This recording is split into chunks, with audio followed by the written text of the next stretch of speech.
Vamos a, más tarde, más adelante en la reunión, orar por todas estas necesidades. Ahora yo me voy a concentrar en lo que es la palabra del Señor y espero que podamos seguir avanzando. Vamos en esta parte, miren, dando pasos de fe, hemos dado varios pasos, ¿no? ¿Sí? Permaneciendo en el servicio. Tercera parte de permanecer en el servicio. Y espero que podamos dialogar respecto a un pasaje que a veces ha tenido algunos problemas interpretativos y que a raíz de eso genera tal vez una mirada incorrecta de lo que implica este pasaje y a veces perdemos la riqueza de lo que realmente quiere decirnos. ¿Bien? Así que juntos vamos a tratar de reflexionar en este pasaje antes de... ¿Recuerdan dónde vamos, cierto? ¿Sí? No recuerdan.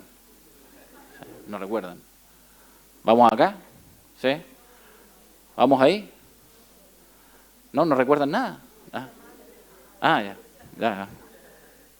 Ok, vamos acá, vamos a permanecer, ¿cierto? Permanecer en el servicio, en esa parte. Pero hemos estado hablando ya por mucho tiempo de permanecer en Cristo, de las diferentes facetas y obviamente todo lo que implica permanecer en Él. Entonces, en función de eso, hoy día vamos a tocar este pasaje. Vamos a tratar de hablar de permanecer en el servicio, la fidelidad y lo que emana de esto, ¿cierto?, para nosotros a partir de este texto que está en Apocalipsis capítulo 3, versículo 14 al 22. Este es un mensaje a una de las 7 iglesias que están mencionadas allí y voy a compartir algo respecto de lo que aquí nos cuenta el escritor, que es el apóstol Juan. Y dice ahí, y escribe al ángel de la iglesia en la Odisea. He aquí el amén, el testigo fiel y verdadero, el principio de la creación de Dios. Dice esto: yo conozco tus obras, que ni eres frío ni caliente, ojalá fuese frío o caliente, pero por cuanto eres tibio y no frío ni caliente, te vomitaré de mi boca. Porque tú dices, yo soy rico y me he enriquecido y de ninguna cosa tengo necesidad, y no sabes que tú eres un desventurado, miserable, pobre, ciego y desnudo. Por tanto, yo te aconsejo que de mí compres oro refinado en fuego, para que seas rico, y vestiduras blancas para vestirte, y que no se descubra la vergüenza de tu desnudez, y unge tus ojos con colirio para que veas. Yo reprendo y castigo a todos los que amo. Sé pues celoso y arrepiéntete. He aquí, yo estoy a la puerta y llamo. Si alguno oye mi voz y abre la puerta, entraré a él y cenaré con él, y él conmigo. Al que venciere le daré que se siente conmigo en mi trono, así como yo he vencido, y me he sentado con mi Padre en su trono. El que tiene oído, oiga lo que el Espíritu dice a las iglesias. Bien, oremos al Señor y pedimos dirección.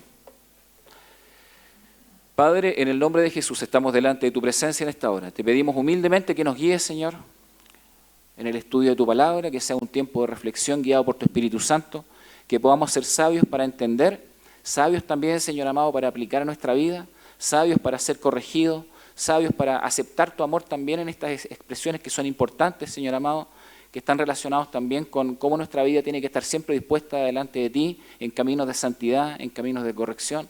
Ayúdanos a comprender el servicio también en el marco de lo que tú nos enseñas, Señor, y no simplemente desde la perspectiva que nosotros trazamos. Ayúdanos, Señor, y guíanos en todo tiempo, para que finalmente, Padre, todo lo que hagamos, todo lo que podamos comprender en esta hora, sea de profunda bendición para nuestras vidas. Bendice a nuestra iglesia, ayúdanos y traza nuestro camino con tu bendita palabra, Señor. Oramos en el nombre de Jesús. Amén.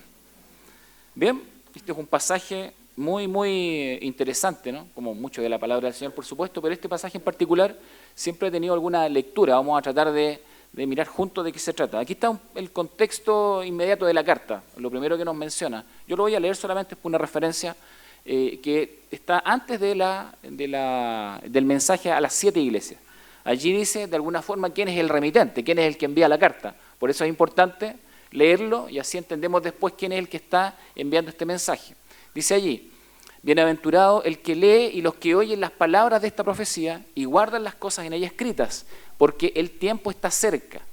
Juan, a las 7 iglesias que están en Asia, gracia y paz a vosotros, del que es y que era y que ha de venir, y de los 7 espíritus que están delante de su trono y de Jesucristo el testigo fiel, el primogénito de los muertos y el soberano de los reyes de la tierra, al que nos amó y nos lavó de nuestros pecados con su sangre y nos hizo reyes y sacerdotes para Dios, su Padre. A Él sea gloria e imperio por los siglos de los siglos. Amén. He aquí que viene con las nubes y todo ojo le verá, y los que le traspasaron y todos los linajes de la tierra harán lamentación por él. Sí, amén. Yo soy el alfa y la omega, principio y fin, dice el Señor, el que es y que era y que ha de venir, el Todopoderoso. ¿Bien? Es importante leer la introducción de las cartas, ¿cierto? Entonces es una introducción muy profunda, porque aquí el apóstol Juan dice, esto no es mío, si alguien quiere dudar de la autoridad de lo que yo voy a decir, esto viene de parte del Señor. Y es Él el remitente, es Él el que está escribiendo, es Él el que está enviando un mensaje a las diferentes iglesias a las que se refiere, al menos allí, en esta primera parte del texto de Apocalipsis. Así es que yo me voy a concentrar en una, que ahí, si bien es cierto, dice Frigia, que es la provincia, ahí en realidad yo me quiero referir a la iglesia de la Odisea. Cuando se habla de las 7 iglesias del Apocalipsis, se habla de las iglesias que hoy día estarían en lo que es Turquía, ¿no? Así que ahí está, la Odisea, Filadelfia, Sardis, Tiatira, Pérgamo, Esmirna, Éfeso. ¿Ve? Colosa está por ahí, al ladito, pero básicamente estas son las iglesias a las que se refieren las 7 cartas del Apocalipsis. Así que estaban bastante cerca una de la otra, cada una de ellas tenía características particulares y cada una de ellas recibió un mensaje de un apóstol Juan que estaba, se considera que exiliado en este punto. Ahí está la isla de Patmos. Desde ahí él escribe el Apocalipsis, prácticamente teniendo como la escena a estas iglesias que estaban enfrente. Exiliado en un tiempo que tenía bastantes complejidades y dificultades, porque el emperador Domiciano era el que gobernaba en aquel tiempo. Se calcula que esta carta pudo haber sido escrita entre el 95 y el 100 después de Cristo, y tenemos entonces a un emperador que había generado una persecución bastante amplia y muy acérrima en contra del cristianismo, y eso había hecho que muchas personas comenzaran a dudar de su fe, a dudar de sus convicciones, a dudar también de servir al Señor. Obviamente algunos pueden servir al Señor muy bien en tiempos fáciles o con algunas facilidades, digamos, en términos sociales, pero cuando se complica el escenario, muchas personas renuncian. Y lo que ocurre acá básicamente es eso, el entorno se había complicado mucho a raíz de la persecución del emperador Domiciano, pero además de eso tenemos a una iglesia de la Odisea que tenía características particulares, porque en realidad, si bien es cierto la persecución había alcanzado al resto de las zonas, no estaba pasando eso necesariamente con la Odisea. Así es que ellos son la iglesia, por así decirlo, o la ciudad menos perseguida, pero al mismo tiempo los más fríos espiritualmente. Y eso es algo llamativo. ¿Bien? Algunos antecedentes de la ciudad que nos ayudan a comprender la iglesia que estaba inserta. Recuerden, esta es una carta a la iglesia que está allí en la Odisea, es un mensaje para gente cristiana o que se autodefine como parte de la iglesia. No es un mensaje para gente que no conoce al Señor, sino que es un mensaje para las personas que conocen al Señor en la Odisea y que han plantado una iglesia. Se piensa que Epafras, discípulo de Pablo, fue el que predicó allí, como también en Colosa, y ahí surge entonces esta iglesia. ¿Bien? Así es que era una ciudad libre, catalogada así por el Imperio Romano. Eso le daba muchas ventajas respecto de otras. Manejaba su economía, podía manejar de alguna manera su religiosidad, podía manejar también ciertos aspectos sociales, políticos, podía también, no requería tal vez una guarnición romana para cuidar la integridad del pueblo, porque tenían su propia forma de hacerlo. Era la ciudad más importante después de Éfeso, y Éfeso era una ciudad muy grande y muy importante en aquel tiempo, era la 5ª ciudad del Imperio Romano, así que la Odisea era una ciudad muy, muy importante. Y era también muy próspera porque estaba ubicada en una ruta comercial muy estratégica que unía varias ciudades importantes. Entonces estaba ahí en un punto central, el comercio pasaba por allí y eso hacía de que de alguna forma esta ciudad se fuese enriqueciendo. Eso les hizo formar un sistema bancario. Era una ciudad que tenía un sistema bancario en aquel tiempo, ¿ya? Además tenía una industria textil de exportación basado en lana negra, ¿ya? Tenía algunos animalitos, ovejas, algunos hablan de que eran cabras, pero bueno, el punto es que tenían una industria textil también, tejían algunos tipos de productos en base a esa lana negra que era de excelente calidad y era única, por lo tanto les permitía exportar un tipo de textil que era muy apreciado en todo el imperio. Eso los enriqueció, obviamente. Y lo otro es que tenían una escuela de medicina, incluso se dice que hay algunos textos de oftalmología que nacen acá, en la Odisea. Noten eso después en relación a lo que vamos a leer del resto del texto, porque es muy importante, ¿no? Entonces tenían una escuela de medicina con especial enfoque en la oftalmología. El principal producto que tenían ellos y que exportaban, de hecho, era una pomada para los ojos. ¿Ven? Así es que también se habían enriquecido porque tenían un producto único que era muy apreciado por mucha gente y todo este tipo de elementos les habían generado, bueno, una serie de aspectos muy importantes en términos de independencia, ¿no?, en su economía. Así es que era una ciudad muy rica. A tal punto se había enriquecido la Odisea que se sabe que en el terremoto del 60 al 62 después de Cristo, eso lo sabemos por Tácito, que es un historiador romano, sabemos que la ciudad con recursos propios reconstruyó. Bien, y eso era muy extraño porque en realidad el imperio tenía que financiar cada vez que había un problema, por ejemplo un terremoto o había otro tipo de problemas en alguna ciudad, quien financiaba o subvencionaba la reconstrucción era el imperio. Pero en este caso se sabe por la historia que la Odisea no quiso la ayuda directa del imperio, sino que con los recursos propios reconstruyó la ciudad completa. Bien, eso era para mostrar independencia, pero al mismo tiempo para estar en buena con el imperio. ¿Ven? Era para mantener de alguna forma un relacionamiento que impidiera que el imperio quisiera doblegarlos en algunas áreas. Era para mantener autonomía y una buena relación con el imperio. Eso fue en tiempo de Nerón, de hecho. ¿Bien? Ok, pero tenían muchas cosas importantes, ¿no? Pero tenían una debilidad. ¿Cuál es la debilidad que tenía la Odisea? La provisión de agua. ¿Ya? Se sabe por la historia de que ellos tenían algunas fuentes de agua, pero eran un poco distantes. Unas estaban en Hierápolis, otras estaban en la zona de Colosa, en las montañas de Colosa, que estaban como a 15 o 16 kilómetros. Entonces, ellos elaboraron un sistema que demuestra también la riqueza de la ciudad, que fue un sistema de acueducto, y sacaban agua de un manantial que se llamaba así, Vaspinar. ¿Bien? Así es que hay restos de aquello, del acueducto de la Odisea, de cómo llevaban agua a la ciudad. ¿Bien? Eran tan modernos esta gente y habían invertido tanto en función de lo que era la ingeniería para resolver este problema del agua que se han descubierto incluso ductos que hacían bajo la tierra para transportar el agua.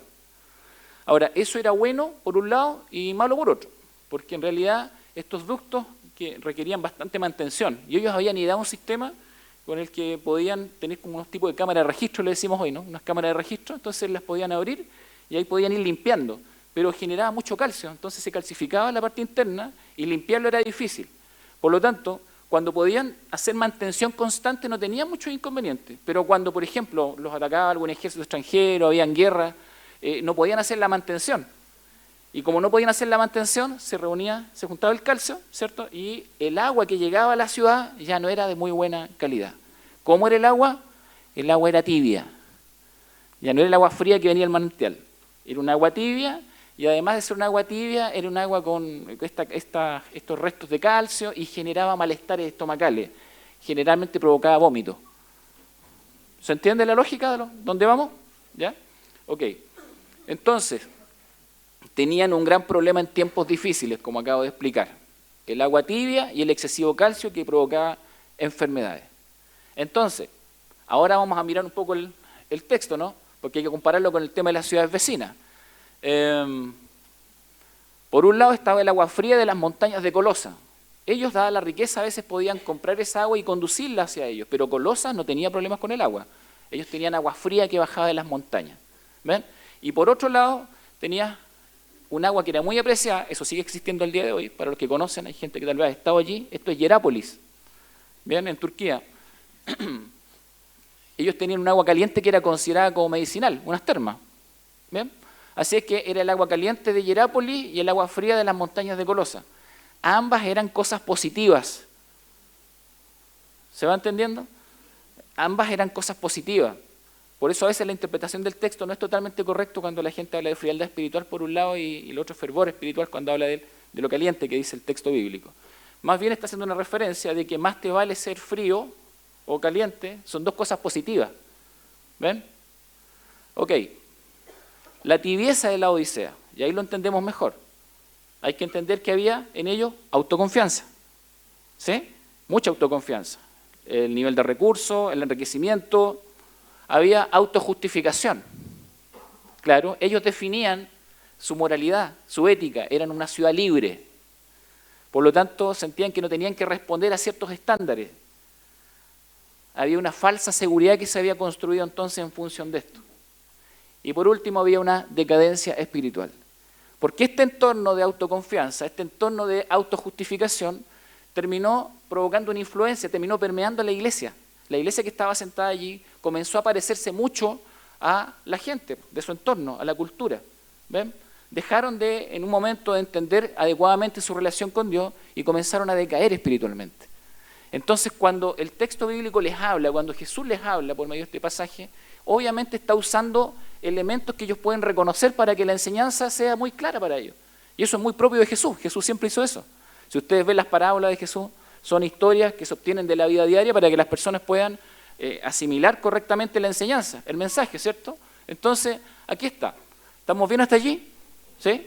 Ok, miren, ahora leamos de nuevo el pasaje.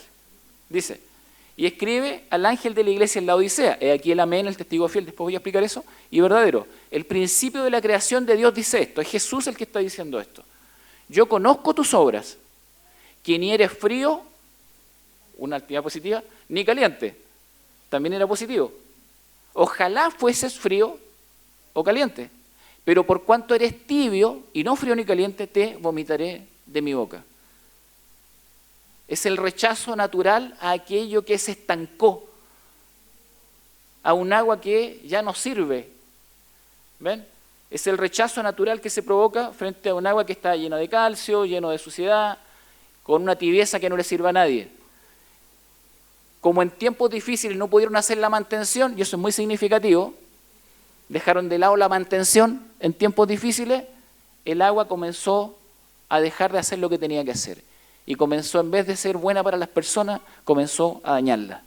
Y entonces, lo que está haciendo el texto bíblico es simplemente usar estos símbolos y explicarlo. Pero por cuanto eres tibio y no frío ni caliente, te vomitaré de mi boca. Porque tú dices, yo soy rico y me he enriquecido, y de ninguna cosa tengo necesidad. Y no sabes que tú eres un desventurado, miserable, pobre, ciego y desnudo. Están considerando inadecuadamente su vida. Por tanto, yo te aconsejo que de mí compres oro refinado en fuego para que seas rico y vestiduras blancas para vestirte. Ellos confiaban mucho en las vestiduras negras que hacían como parte de su economía textil. ¿Ven? Confiaban en el enriquecimiento del sistema bancario, el tema del oro. Bueno, ahí les voy a mostrar, ¿no? Y dice luego, y unge tus ojos con colirio para que veas. Otro símbolo asociado a la ciudad. Yo reprendo y castigo a todos los que amo. Sé pues celoso y arrepiéntete. Y luego voy a terminar con ese, ¿no? Así es que miren, Jesús primero es la referencia para comprender la verdad. ¿Bien? Lo primero que hace este pasaje es decir quién es el que está enviando, ya lo mencioné como contexto, pero aquí vuelve nuevamente en el versículo 14 a especificar quién es el que está enviando el mensaje. Y ahí dice, escribe al ángel de la iglesia en la Odisea. Al ángel se refiere al pastor, al líder, a ese se refiere. ¿Bien? He aquí el amén, el testigo fiel y verdadero, el principio de la creación. Es el que dice esto. El amén es una expresión que quiere decir la verdad en términos absolutos. El así sea de Dios. ¿Bien? Entonces Jesús es el así sea de Dios. Jesús es entonces el que enseña en términos absolutos. Su palabra no tiene ambigüedad. Su palabra es muy concreta. Es Él el que está hablando. Después dice el testigo fiel y verdadero. Testigo, la palabra es martus, que significa mártir allí. Entonces, el que está hablando es el mártir, el que dio su vida y el que resucitó, el fiel y verdadero. ¿Ven? Y finalmente dice el principio de la creación. Y aquí hay un aspecto teológico importante. No se refiere a que sea el primero de lo creado, sino tendríamos que negar que Jesús es Dios, ¿cierto? No, más bien en el concepto griego quiere decir simplemente que Él es el iniciador o el origen de todo. A eso se refiere con el principio de la creación. No es el primer ser creado, es el origen y el iniciador. Entonces, Él es el que está hablando, es una definición de identidad. Es Jesús, es el Señor, es el Todopoderoso. Él está hablando y Él entonces es el que va a evaluar a la iglesia.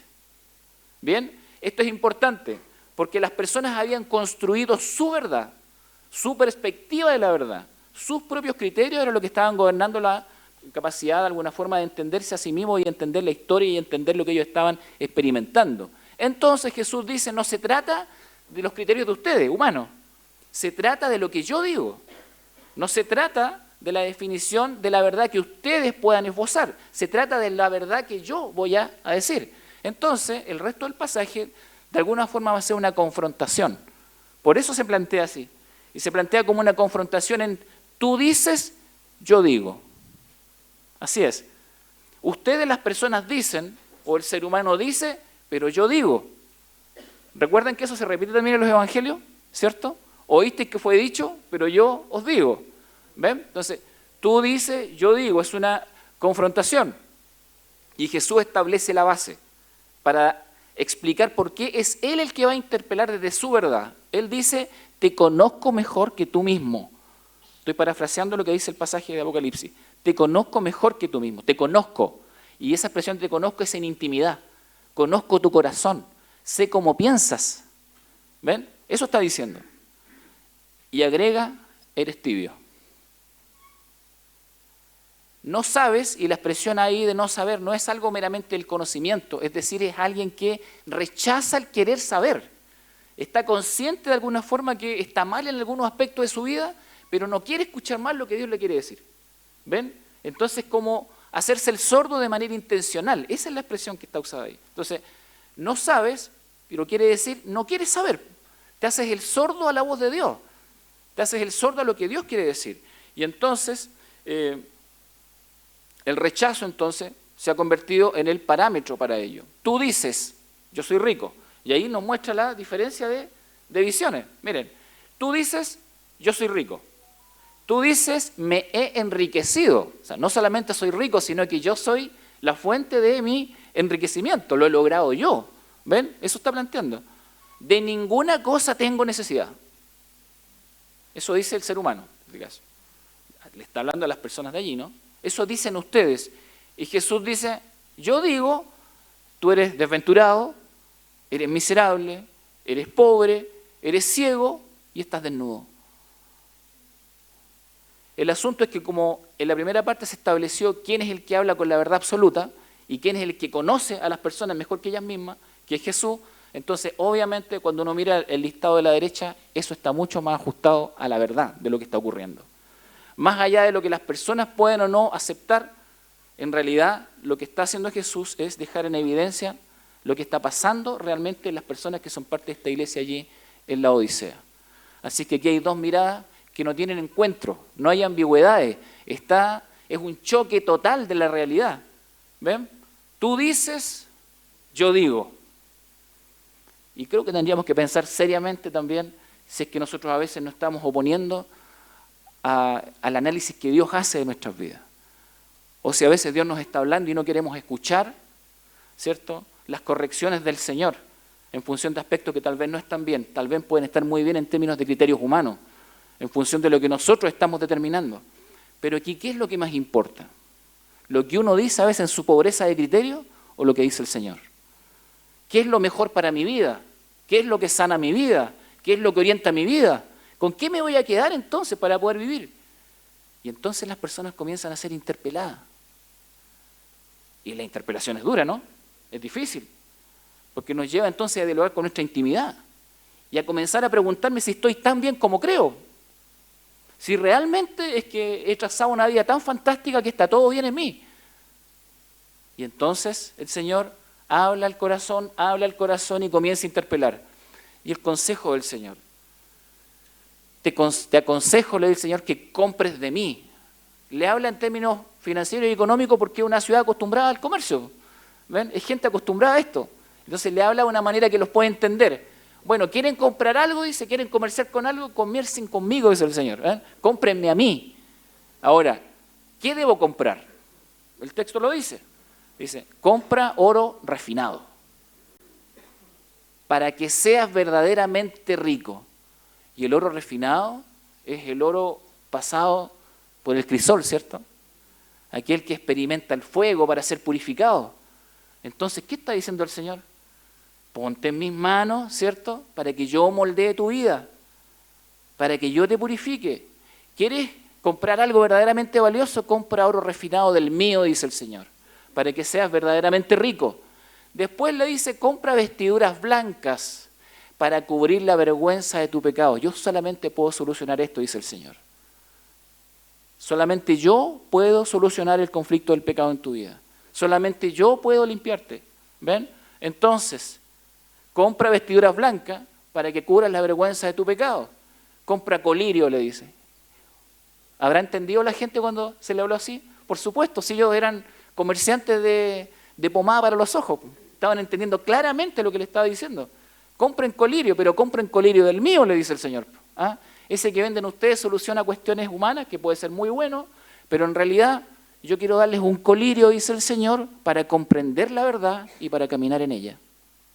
Para que sus ojos espirituales se limpien, para que puedan ver las cosas como realmente es, para que entiendan la verdad de Dios en sus vidas, para que puedan caminar entonces con el Señor y en la verdad de Dios, para que dejen de vivir en las ambigüedades, para que dejen de vivir en las indefiniciones. No, créanme a mí, dice el Señor, yo soy la verdad. Y tengo una verdad que puede entonces trazar tu vida. ¿Quieres colirio del bueno? Le dice Jesús. Entonces compra el que yo tengo. Ahora, comprar. ¿Cómo compro? ¿Cómo se compra? Inmediatamente la gente de la Odisea tiene que haber pensado en plata, ¿no? Claro. ¿Hago una transferencia a Jesús? ¿Cómo lo hago? ¿Le transfiero a Miguel y Miguel que se haga cargo? ¿Cómo lo hago? El consejo del Señor, que compres de mí. ¿Pero con qué puedo comprar? Y Jesús dice después, yo reprendo y castigo a todos los que amo. Esa expresión, entonces, que puede parecer dura, en realidad no lo es, porque es utilizada muchas veces la palabra del Señor para demostrar la relación del Padre con el Hijo. Es decir, Dios no está desechando a estas personas a pesar de sus debilidades. No, no lo está haciendo. No es un desechar, es un recuperar la relación. No, dice, yo reprendo y castigo a todos los que amo. ¿Ven? Entonces, Jesús con esa expresión está reafirmando la relación, de hecho. Sí, estoy dispuesto a que dialoguemos en función de lo que te está ocurriendo. Así es que ten presente esto. Y después le dice, ¿con qué puedo comprar? ¿No? Primero, sé pues celoso, una expresión que nosotros creo que le hemos dado una carga negativa hoy en día y está muy en lo negativo. En el texto bíblico implica abandonar el estancamiento y moverse con fervor y decisión hacia un cambio en la vida. ¿Ven? El celo, como tener ganas de cambiar, tener ánimo de cambiar, ser fervoroso, es decir, el Señor está hablando en mi vida, no me puedo quedar en la nada. No puedo quedarme de pie sin que pase absolutamente nada en mi vida. Si Dios me está hablando, tengo que dar un paso. ¿Ven?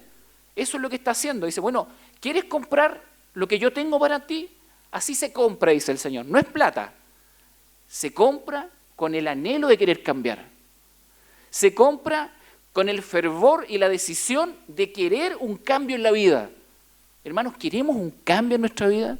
¿Queremos seguir creciendo en los caminos del Señor? ¿Queremos comprender cada vez más profundamente lo que el Señor tiene para nuestra vida?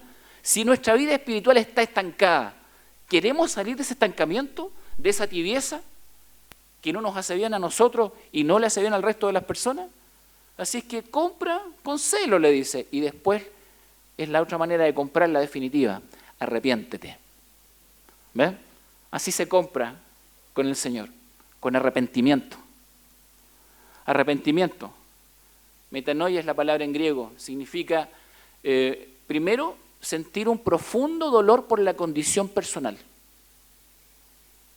O sea, el arrepentimiento no es una cuestión simple, no es algo simple, pero tampoco se queda en el dolor, porque mucha gente todo el tiempo siente dolor por algo malo que hizo, pero nunca cambia. Y ese tipo de dolor es simplemente un remordimiento pasajero y temporal que no cambia absolutamente nada en la vida. No. Acá estamos hablando de un dolor que te cala profundo en el corazón y entonces te lleva a buscar a Dios con intensidad, te lleva a buscar a Dios con amor. Una crisis, decía alguien. ¿Sí? Creo que lo he mencionado en otras oportunidades, pero a veces se habla de la vida cristiana como una vida de victoria en victoria. Y alguien decía, sí, es de victoria en victoria porque también es de crisis en crisis. Una victoria demanda una crisis. Y cuando no está pasando nada en nuestra vida, cuando no nos estamos haciendo las preguntas, cuando no nos estamos cuestionando cosas que están ocurriendo, entonces algo no está bien. Entonces hay un estancamiento. Y el pasaje está diciendo, y Jesús lo dice, no, dice, arrepiéntanse, cambien esa manera de pensar, experimenten entonces el dolor profundo de lo que significa reconocer la condición personal que tienen hoy y cambien la manera de pensar en esta relación conmigo. Arrepiéntete. Así se compra con el Señor. Así se compra. Con anhelo y con arrepentimiento. ¿Es importante analizar esto? Claro que sí. ¿Algunos síntomas de la tibieza? Varios. Los voy a pasar así nomás para que no nos duela tanto. Pérdida de la relación íntima con Dios. Poca lectura de la Biblia y problemas para comprenderla. Si alguno se siente identificado con esto, levante la mano. No vamos a dejar ahí. Dudas acerca de la salvación. Yo me he encontrado con muchas personas que en el curso de su vida cristiana comienzan a perder esta intimidad con Dios y comienzan a tener dudas de su salvación. Es una reacción que es muy recurrente. Falta de oración. ¿Sí? La tibieza espiritual deriva en este tipo de cuestiones. Fe débil en lo personal. Los problemas son más grandes que Dios. Le pasa a mucha gente que está viviendo en tibieza espiritual. Problemas para la transmisión de la fe. No son capaces de enseñarle un camino de fe a sus hijos, a su familia, a sus colegas. Nunca encuentran el momento, nunca encuentran la forma. Siempre hay un problema. Nunca se puede compartir la fe. Y es simplemente porque la fe no está firme aquí. Construcción de relaciones sociales superficiales. ¿Sí? No hay profundización en las relaciones. Problemas para madurar en la vida cristiana. Problemas para congregarse. Culpan a otro de su problema. Una ética situacional. A veces es de una forma en un lugar y de otra forma en otra. Ser discípulo de Cristo se transforma en algo opcional. Asumen la libertad de establecer otra escala de prioridades. Y entonces Cristo cambia de lugar o Dios cambia de lugar en la vida, depende de las circunstancias que estén experimentando. ¿Tibieza espiritual? ¿Será que puede ser un problema hoy? ¿Algunos daños que provoca esto en la vida? Mucho. Agotamiento progresivo de las fuerzas espirituales. Ceguera progresiva de conciencia. Es decir, lo que en un momento me parecía malo y yo sabía que era malo y no lo hacía porque sabía que está mal, en un momento empieza a ser algo aceptable. Y a veces en el paso del tiempo puedes terminar haciendo algo que nunca pensaste que ibas a hacer. El debilitamiento progresivo de la conciencia, el debilitamiento progresivo de la voluntad, resistir el mal, caminar con el Señor, de pequeñas caídas a grandes caídas. Resistencia a la voz de Dios que deriva en sordera espiritual. ¿Sí? Y la Biblia a veces habla de la tibieza en otros términos.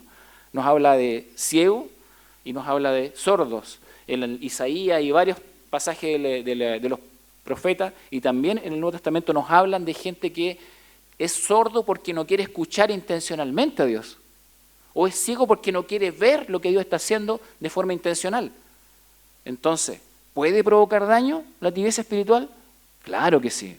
¿Destruye la vida de las personas? Claro que las destruye. ¿Está preocupado Jesús de esto? Por supuesto que está preocupado. Porque sabe entonces que hay una iglesia que está en problema. El tema de la tibieza. Alguien dijo esto, a diferencia de un dolor agudo, la tibieza espiritual se presenta como una comodidad engañosa.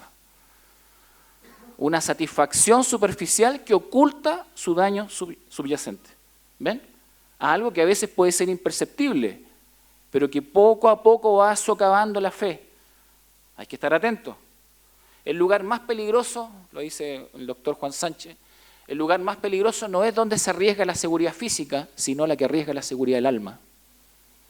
Y a veces de forma increíble, muchas personas toman tantos caminos para asegurar su vida.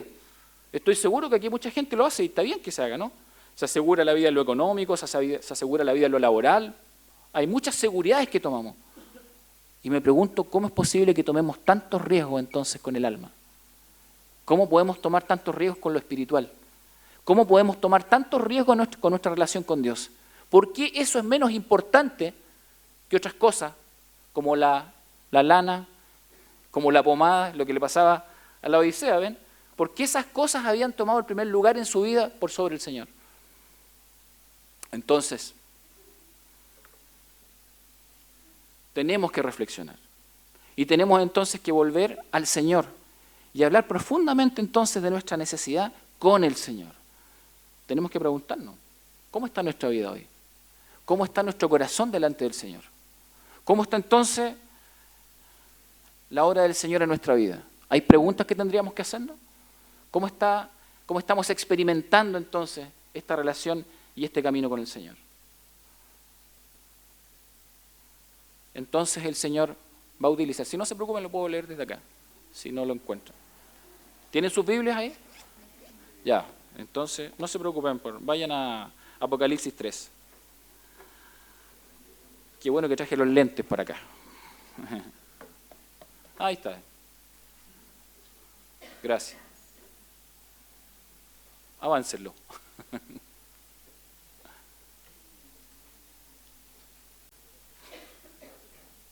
Esto es como un resumen, miren. ¿Así ven? Un flash. Vean. Sigue nomás, sigue. Tiene mucha animación. Ya vimos las síntomas, algunos daños, vimos esto, adelante. Bien, y entonces, eso es lo que vamos a leer ahora. Entonces, Jesús dice, he aquí yo estoy a la puerta y llamo. Si alguno oye mi voz y abre la puerta, entraré a él y cenaré con él y él conmigo. Al que venciere le daré que se siente conmigo en mi trono, así como yo he vencido y me he sentado con mi Padre en su trono. El que tiene oído, oiga lo que el Espíritu dice a las iglesias. Entonces lo increíble acá es que hay un problema enorme que solucionar y Jesús está afuera. La iglesia tiene a Jesús afuera. ¿Ven? Y hay un aspecto muy importante. Nada se resuelve con Jesús fuera. Nada. Él tiene que estar dentro. Entonces Jesús utiliza esta expresión. La expresión cenar implica un espacio de intimidad, de diálogo, de comunión, de reflexión, de oración. No era solamente juntarse a comer. Jesús no está hablando ahí de entrar al corazón de alguien para efecto de salvación. Está hablando entonces de alguien con quien ha tenido una relación, alguien que lo conoce, alguien como nosotros. Y la forma en que Jesús quiere resolver entonces esta circunstancia es esta. Jesús le dice, yo quiero cenar contigo. Y la expresión cenar, como dije, tiene que ver con esto, intimidad, diálogo, comunión, reflexión, oración. Establecer una nueva relación. Eso quiere Jesús con la vida de cada uno de nosotros. Está ofreciendo un camino que realmente es un camino maravilloso porque es el restablecimiento de una relación. Jesús está diciendo, mira, vamos a solucionar esto que te está pasando, vamos a solucionar este problema de tibieza espiritual, pero lo vamos a solucionar como buenos amigos los dos. Estoy tocando la puerta y quiero ir a cenar contigo. ¿Me recibes en tu casa? Porque necesito que conversemos. Más amigable que eso, a pesar de todo lo que dijo, recuerden las expresiones. Yo te amo, dice el Señor. Yo te amo y quiero entonces que recuperemos esta relación. Quiero que podamos resolver este conflicto que está dañando tu vida y está dañando entonces tu entorno. No quiero que este sea el destino y el futuro de tu vida. Así es que Jesús se plantea la posibilidad de ser invitado a una cena. ¿Alguien quiere cenar con Jesucristo? ¿Sí? ¿Hay cosas para conversar con Él? ¿Hay cosas que resolver? ¿Podrá Jesucristo, desde su verdad absoluta, desde el conocimiento que Él tiene de nosotros, ayudarnos a crecer y a caminar en la vida espiritual? Si alguno de los que está presente acá está viviendo un tiempo de estancamiento en lo espiritual, ¿no le parece que lo más sabio es decirle ahora al Señor, Señor, ven a cenar conmigo? Porque efectivamente tenemos que conversar. Jesús está tomando la iniciativa. Recuerden esto. Esto está asociado con Juan, que el que escribe, y con Juan, que recuerdan la última predicación, ¿cierto? La historia de Juan. ¿Se acuerdan de eso, no? ¿Sí? Ah, ya, qué bueno. Recuerden esta petición, miren. Dice ahí, entonces Jacobo y Juan, hijos de Zebedeo, se le acercaron diciendo, Maestro, querríamos que nos hagas lo que pidiéramos. Él les dijo, ¿qué queréis que os haga?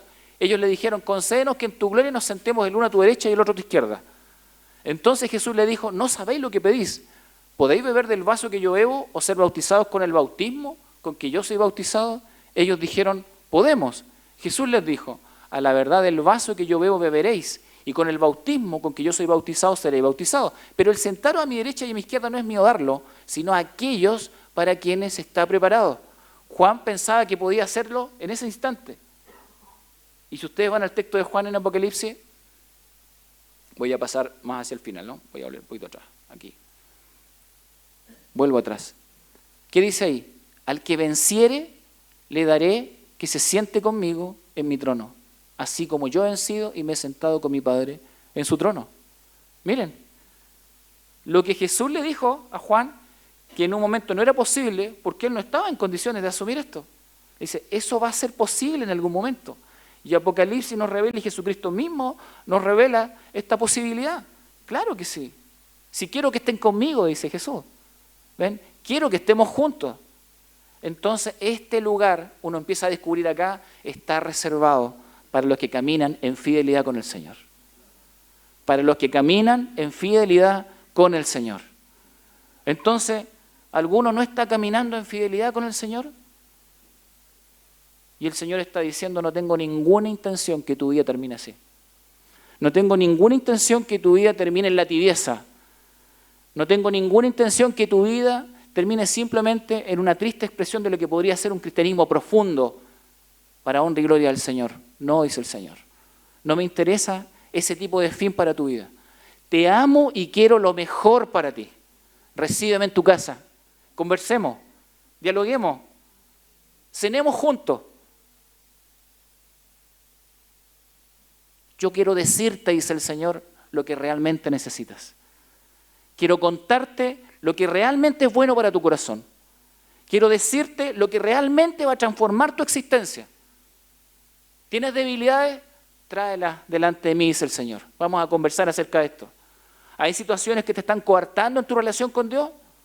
A veces las personas no se dan cuenta cómo se vuelven escépticos simplemente por la influencia del entorno. Poco a poco se van transformando en escépticos con Dios. Y tengo un montón de personas conocidas que, habiendo conocido a Dios, y aún, incluso hoy, reconociendo la existencia de Dios, no tienen una relación con Dios porque se han transformado en escépticos. En escépticos, tal vez no de la existencia de Dios, pero sí de lo que Dios puede hacer en la vida de una persona. Y Dios no es, como lo he dicho en otras oportunidades, simplemente el Dios grande y todopoderoso que está mirando en la realidad del ser humano. Dios es un Dios relacional que quiere obrar en el corazón de cada uno de nosotros. Cristo lo expresa así. Y no hay manera más íntima que decir entonces, hoy vamos a conversar y quiero que cenemos juntos, quiero que conversemos, porque si hay problemas, entonces los vamos a resolver juntos. Los vamos a resolver juntos y vamos a caminar juntos. Y tu vida va a ser diferente, y tu vida va a ser distinta. Entonces, ¿se puede? Esto de la predicación anterior, porque se asocia con lo de Juan. El cambio espiritual profundo y duradero es un proceso. Recuerden, no hay atajo, hay que caminar con el Señor. El cambio espiritual requiere anhelo. ¿Realmente deseo cambiar?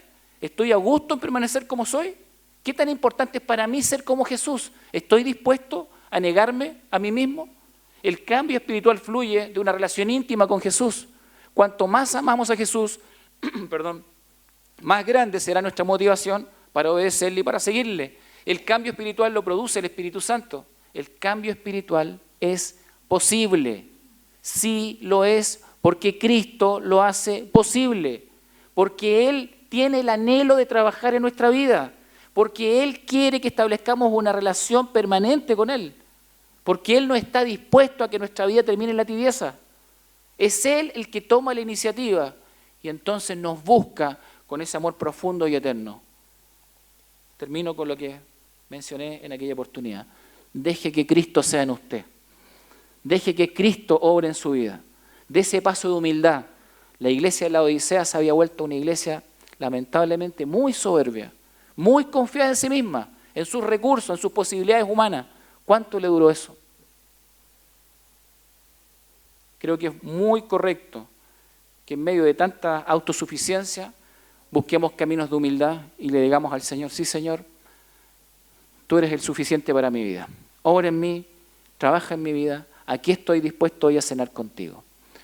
Así es que oremos al Señor y pidamos que Él bendiga nuestra vida. Amén.